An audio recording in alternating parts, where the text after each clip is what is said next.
Hello, I'm Claire Smith and welcome to my channel. So today's video is a tag video and I haven't been tagged, but this tag was just too juicy for me to leave alone. So this tag is called The Secret Confessions of a Content Creator and it was created by John at Scented Snowdrops. So John deliberately didn't tag anybody because he felt like nobody would want to answer these questions because they're so controversial, especially a perfume influencer. So that just made me want to do this tag even more.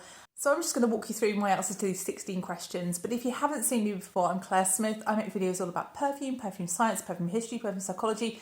And I also just do some straight perfume reviews and also fun perfume tags. So if that kind of thing interests you and you haven't already done so, then please do consider subscribing. And please also like this video if you do like this kind of content. So the first question is, what is the worst highly hyped fragrance that you've tried?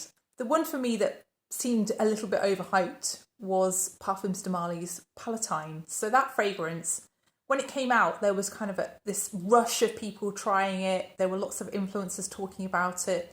I think there was quite a lot of PR flying around as well. The bottle is purple. I was expecting a purple smelling fragrance. I saw that there was violet in the notes as well, and I just didn't actually sense violet in that fragrance at all. I think for me, the overwhelming smell in the dry down was really a soapy floral, but also a cashmere, a really dense cashmere. It really has a dense powderiness to me in the dry down, that fragrance. There's zero freshness. I think the thing that makes it the worst for me is that it's £245 for 75ml. It's not a cheap fragrance. So I just expected a bit more really. So yeah, Palatine was the one that didn't meet my expectations. But if you love it, you love it. And that's just fragrance, isn't it? We're all different. So question 2 is, do you gender fragrances? And if you do gender fragrances, why do you gender fragrances? So I don't think I gender fragrances, but I understand that a lot of people do. And I totally get it. It's because people, when they blind buy, when they maybe buy even in person, when maybe they don't have enough time to try out a fragrance fully, when they don't have enough cash to try out fragrances fully, then perhaps they just need a quick answer. Is this for me? Is this not for me? And that's really why YouTube exists, isn't it? To a certain degree. It's something that really just tries to help you to make choices. So I see totally why lots of channels do gender fragrances, because you're going to be a more popular channel if you do.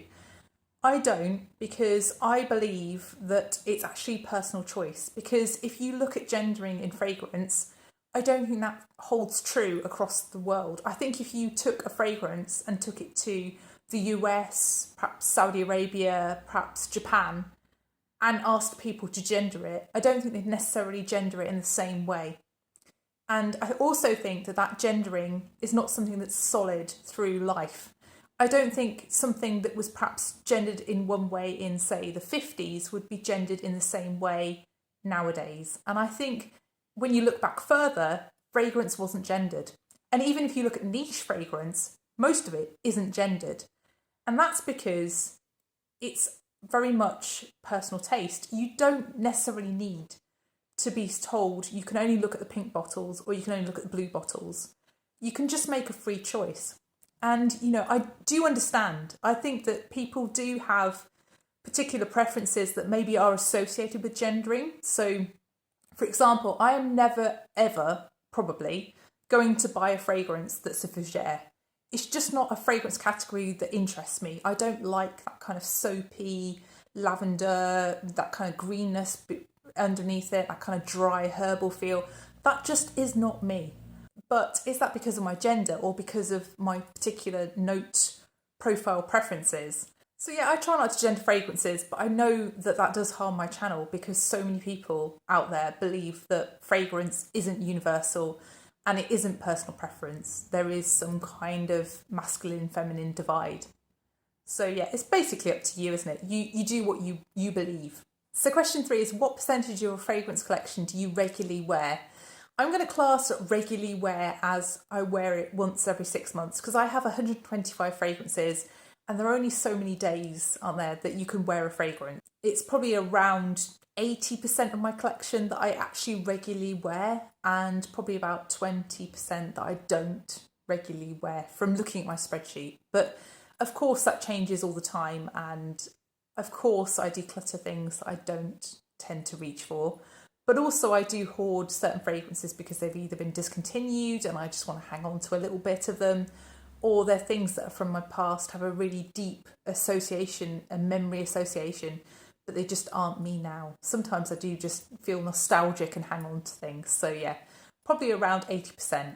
So question 4 is, what is the least like PR that you've ever received? So I'm going to have to tell you a story here. So just before Christmas, I got an email from a company called Creation Lamis, and they wanted to send me some samples. That's what they said in their email. They wanted to send me some samples. They were newly launching in Boots. So if you're not from the UK, you might not know, but Boots are a really big high street brand. They have stores in pretty much every town in the UK, and they really stock things all the way from celebrity fragrances all the way up to things like Dior, Chanel. They have a good range of designer fragrances generally. They don't sell rubbish, basically. So this company being stocked in Boots, it got me really excited, and it was before Christmas. I was busy, I wasn't really thinking, and I just said, oh, great, yes, samples, that sounds fab, just send me some samples. I was expecting like 1-2 mil. I thought if I don't like them, then I don't like them and we'll just move on. So about 2 days before Christmas, I got a package, and in this package, which was huge, it wasn't samples. It was actually full bottles. And I opened these packs up, and there were 3 packs, and the bottles just looked incredibly cheap. I'm going to show you a few of them. So, for example, I think this was probably the worst one. So this is, what's this one called? Amber Imperial by Creation Lamis Privé.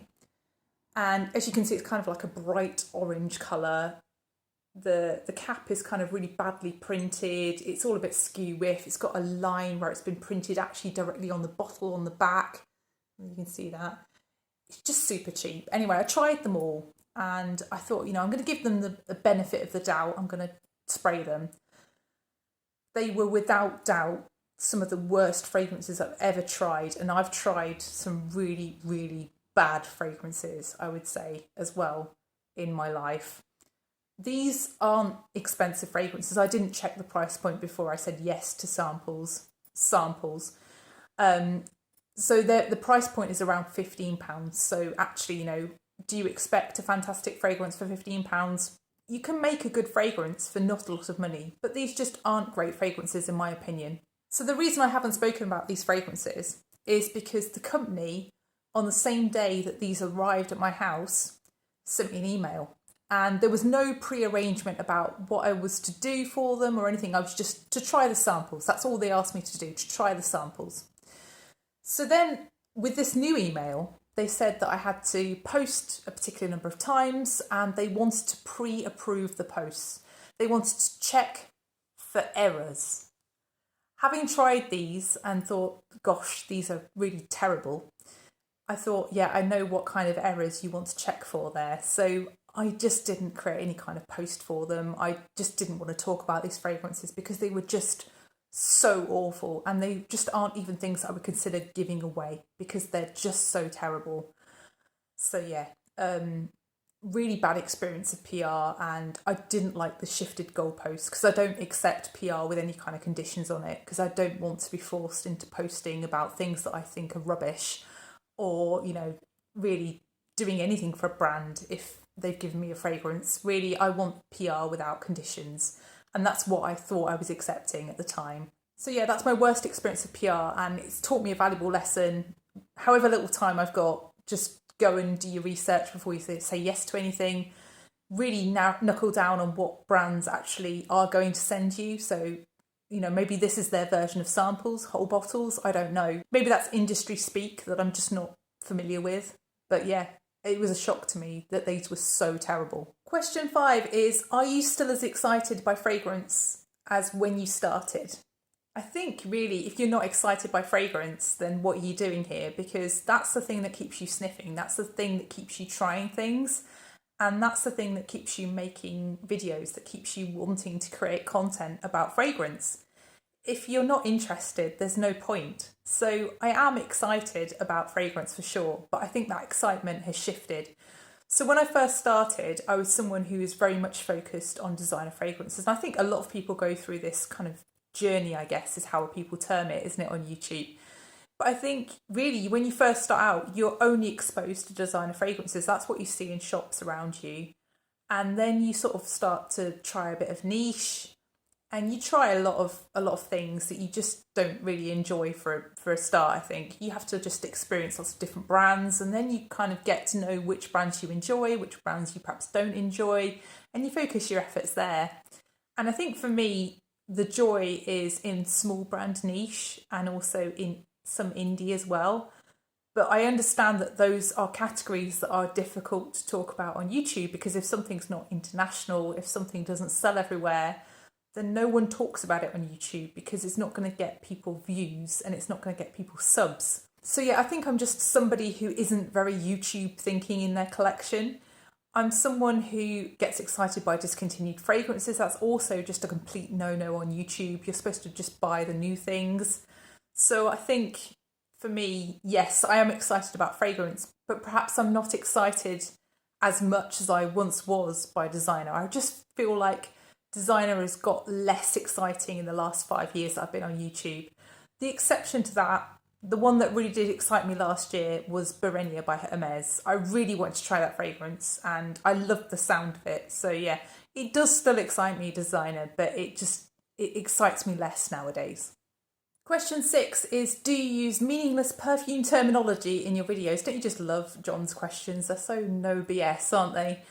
I still do use terms like beast mode. I say vibes a lot, I think, in my videos. I think I do have my general vocabulary that's associated with fragrances, but I don't use terms without general understanding of them, I think. I think really, because I'm a scientist and because I'm quite a quiet person in real life, I'm not someone who ever really exaggerates about things. So I think that really shows in how I talk about fragrance. I'm not someone who hypes stuff for no reason. I genuinely have to absolutely love a fragrance to actually talk about it massively positively.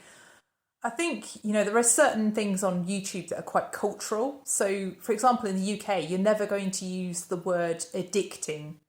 We'd always say addictive. Something's addictive. Addicting to me isn't a word that I actually came across until I saw it on YouTube. I'm still not convinced it's an actual word. But, there are other things like cuffing season. I'd never heard of that before I came to YouTube. Panty dropper. These are things that I'm never going to say on my fragrance channel in terms of making a video about them. They're just not things that would ever cross my mind to talk about in relation to fragrance. And maybe that's my age, maybe that's just who I am as a person, maybe that's where I'm from. But yeah, some things I'm just not going to use, I guess. So question 7 is, have you ever asked a brand for PR, whether you got it or whether you didn't get it? Yes, I've asked one brand so far ever for PR, and that was Bath House. So Bath House are a brand that I tried a few fragrances from. I'd been given some samples by M. I really enjoyed them. I really just wanted more people to know about the brand, and I just was in a bit of a cheeky mood, I guess. And it's not really me. It's not really something I generally do. I don't generally ask brands for PR. And I just ended up emailing them because they had like a contact section on their website. And I asked them for a few samples because I didn't really want to buy a full sample set, which already contained some of the samples that I already had. And that was part of the reason as well for me asking. But I didn't realise at the time they actually sell the individual samples as well. So yeah, I asked them for some samples. They sent me, I think it was 17 samples in the end. I was quite shocked by just how many they sent me, but they also sent me a full bottle of their bestseller. And that made me feel really bad. I felt like I'd really done something that was not acceptable to ask them for PR. And I've heard from other people actually that small indie brands feel pressured sometimes to gift PR to influencers. And I don't ever really want to put people in that kind of position whose livelihoods depend on producing fragrances and selling fragrances. I think that's really not on. So I'm not sure I'd do that in future to small brands. I might do it to big brands because I feel like they can just say no, can't they? It's no skin off their nose whether I talk about their fragrances or not. But I think for smaller brands, they might feel pressured. So I'm not going to do that going forward. But yeah, that's my one experience of asking a brand for PR.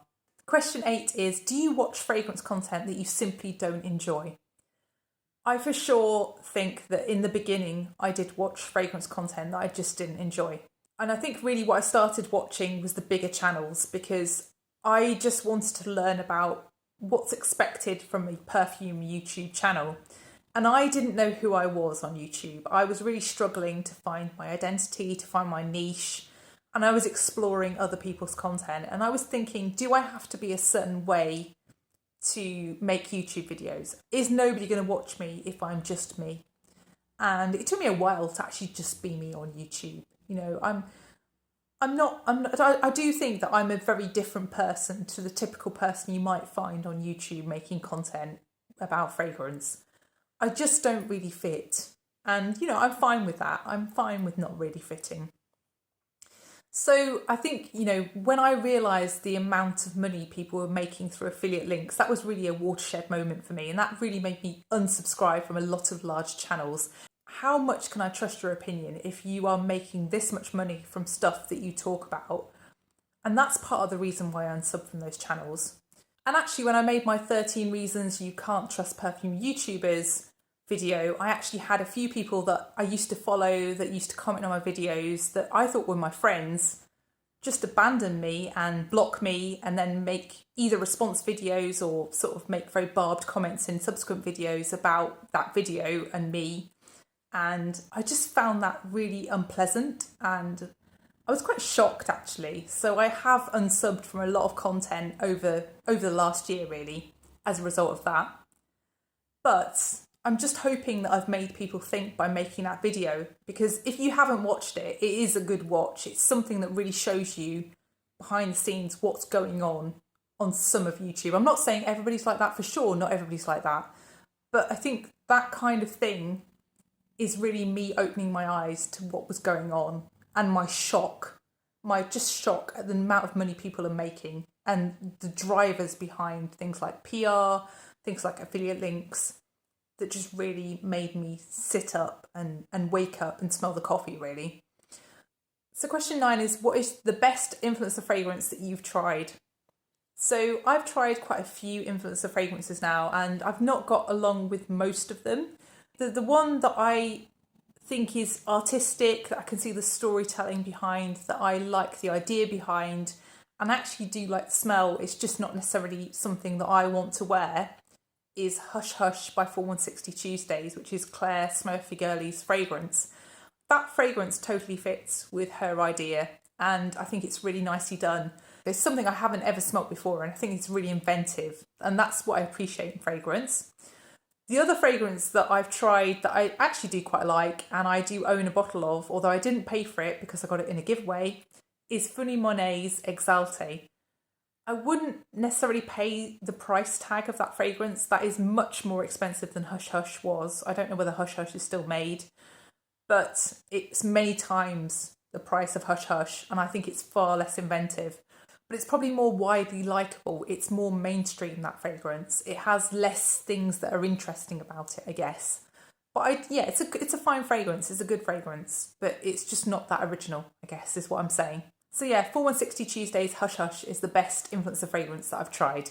So question 10 is, have you ever regretted a perfume buy? Of course I've regretted a perfume buy. I think most people will have done. Sometimes you sample and sample and sample, and sometimes your sample just doesn't match the bottle. That's happened to me a few times. Other times I've just blind bought something and it's just not been what I expected. And that's part of the reason why I'm trying to stop blind buying, because I'm a very much more picky person now that I've tried more fragrances in my life. And I just find that blind buying is more risky for me these days. Also, there is the occasion when I've bought things for retail or, you know, on a deal retail, when I could have bought them secondhand and got them cheaper at a later date, or even bought them retail and got them cheaper at a later date. So the one that's recent that stands out for me is Fenty. I bought that just before Christmas and it came down in price. And then I saw a bottle secondhand as well just after Christmas that I could have bought for very much cheaper.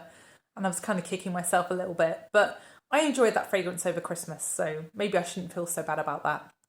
So yeah, definite reasons for some perfume regrets, but not all the same reason. Question 11 is, have you ever gone into debt to buy a fragrance? Simple answer to this one, no I haven't. But have I concealed purchases from other people because I've been embarrassed? Yes. Have I bought more than one fragrance a week for over a year? Yes. Have I bought so much fragrance that I can't open every single bottle and try it and wear it and enjoy it before I buy a new bottle? Yes. Those three behaviours are signs of a shopping addiction, I think. And I think I was going into something more damaging back in 2020, 2021. I think the pandemic did things to people. And I think that is something that is a worrying behaviour. That's the start of a slide. And if you don't start controlling those kinds of behaviours, they can really take you into places you don't want to go. And that's part of the reason I do my perfume budget. And that's part of the reason I monitor my purchases and try to keep my collection to a certain level, because I don't want to be that person who's manically buying and not enjoying the fragrances I already own. So yeah, I've not gone into debt, but I've definitely had some issues around the shopping aspects of perfume. Question 12 is a great one. It's, do you ever buy fragrance purely for content? No, I don't. And the reason for that is because I don't want a collection that doesn't reflect me. I don't want a collection of fragrances that I effectively dislike. And if I bought fragrance purely for content, that would be really what I would end up with. Because if I wanted a huge channel, I would talk about cheap, Middle Eastern, cheap Zara fragrances. I would talk about mass market designer. I would talk about new releases constantly. I would have a decluttering thing going on where I had my fragrances in my collection for a matter of weeks before they left my collection again, because I would need to sell them to afford brand new fragrances to review. I would have to be rushing out reviews without properly trying the fragrances because I wanted to be first to get more subscribers and to get more views. And for that reason, that's why I don't buy fragrance for content. I buy fragrance for me, and I make videos about the fragrances that I enjoy and the fragrances that I try via sampling. I just don't want to be that kind of channel. And again, that was part of finding who I am on YouTube. And that took a while for me to realise that I didn't want to buy things that I didn't appreciate. And I wanted to sample more. And that resulted in me having a nicer collection of fragrances that I appreciate and love. So yes, having said that, when I buy a sample set, I will always try to make a YouTube video. And a lot of the time, the sample sets aren't popular. They aren't brands that people are necessarily that interested in. I think, going forward, I'm always going to talk about sample sets that I've bought. But genuinely, if I've bought a sample set, I've bought the sample set because I want to personally explore the brand. And really the video making aspect of it is secondary to my own interest in trying those fragrances. So yeah, my collection is just for me. And if you happen to enjoy watching my content, then fabulous. But I'm not going to go out and buy whole bottles of fragrance that I don't enjoy. Question 13 is, what do you enjoy most about content creation? I really like it when I have an idea that I love and it just kind of writes the video for me. I don't really have to think. I don't really have to, spend a long time researching it. It just flows. And those are the best types of video for me to make, really. Something I'm genuinely interested in, something I genuinely know lots about. And those are sort of my favourite types of content to make. Question 14 is, have you ever blagged and pretended you know what a note is? This is a very John question. So John will tell you, if I don't know what a note is, I will go and ask John. And John has taught me a lot about fragrance. And John is someone who is incredibly knowledgeable because he's tried lots and lots of fragrances, far more fragrances than I could ever try in probably the rest of my life. I think John's tried. But also he's someone who has lots of raw ingredients. Well, he has a few raw ingredients anyway. So he has smelt those ingredients and he knows really very well, particularly resins. He's very good at resins and identifying which resin is in a fragrance, I think. But also, I think if I don't know about a particular note, perhaps it's listed, I will go away and read about it. And then I will try and find another fragrance where it's listed and try and kind of cross-reference almost. And in that way, I've kind of trained myself to recognise certain things. So one particular example, that really stands out for me is Gaiac wood. I remember the first time I smelled Gaiac wood and recognised what it was, and I was so excited because I was in a store and this sales assistant handed me a fragrance and I went, Gaiac wood, and she looked at me as if I was nuts, but I was just so excited to recognise that in a fragrance. And that is something that still does excite me when I realise that I can identify a new note. It is just really exciting. And of course I can't identify everything. That would just be something that I'm not ever going to achieve probably.